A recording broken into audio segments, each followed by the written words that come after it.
Your Buffaloes went into Week 5 at 3-1 and ready to start Big 12 play with the 5th-ranked Texas Longhorns on tap back home at Folsom Field. The Horns opened up the scoring on their first possession, rushing 65 yards for their first touchdown and giving Texas a lead that they would keep all afternoon. Hawkins came out on the Buffs' second possession and marched his team downfield, again using crisp passes to a variety of receivers. He even let Scotty McKnight in on the passing game. Backfield from right to left. Hawkins, quick swing out. Catch by McKnight. Sets up the throw. Looks up the right side. Scott is out there. He makes the grab with the 30. Running at the 25. Hit and hammered down inside the 20. Oh, the trickery by Dan Hawkins. That drive resulted in a missed field goal, 1 of 3 on the day, and the Buffs would continue to play a game of frustration.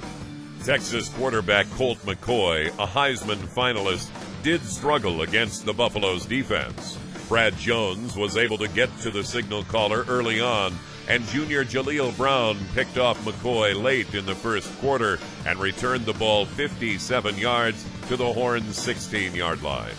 CU's second missed field goal ended that threat. The remainder of the half was not without highlights. Several strong performances kept the Buffs in the game, but the constant firepower of the Longhorns could not be matched. Senior defensive tackle George Hippolyte made his presence felt with Colorado's second sack of the afternoon, coming around the end and bringing down McCoy.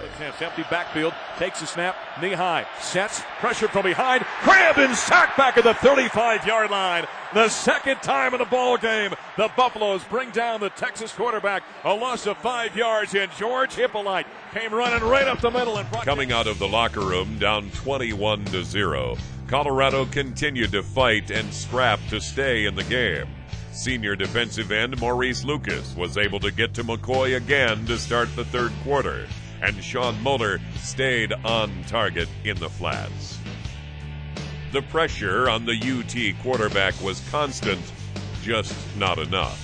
The Buffs were able to temporarily disrupt the Texas flow, but couldn't seem to keep them out of the end zone.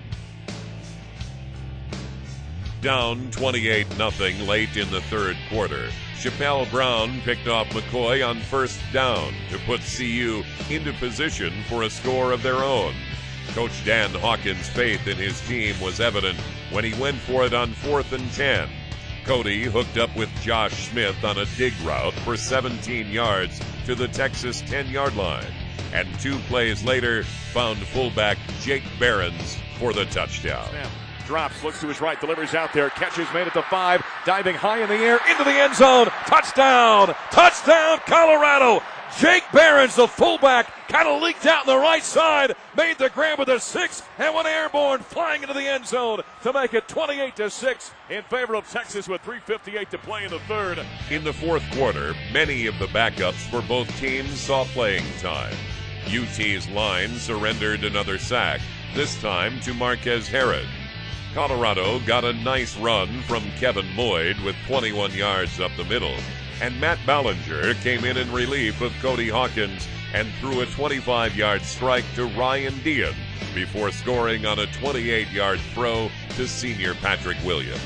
The Buffs fell 38-14 to go to 3-2 on the season.